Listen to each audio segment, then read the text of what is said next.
karma sa ating vlog. So may video for today. So ngayong araw dito guys sa ating trabaho. So ayan. So pinapailan natin ng hollow block. So ipapantay natin doon sa unang pile. So andyan na yung kasama natin. Ayan. So pinapailan niya. So ganyan yung pagkakain ng hollow block. Punta doon.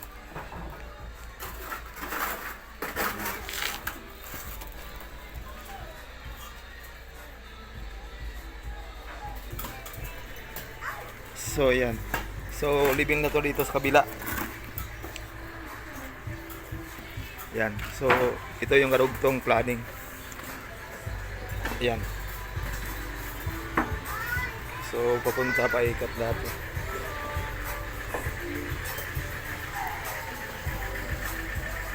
Ayan, papunta doon.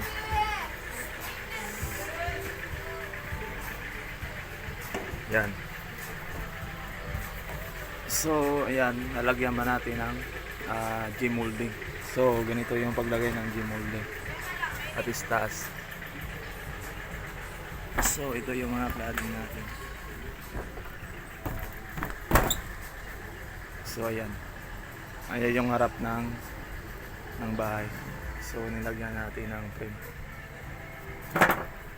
So, cladding dito sa taas. So, wall cladding to mga kangkol. So, ayan. So, pati dito.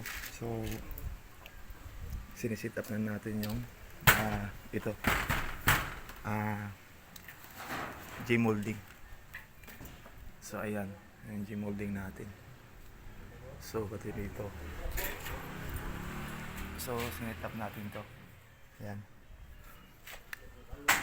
So, tapos na rin dito sa likod.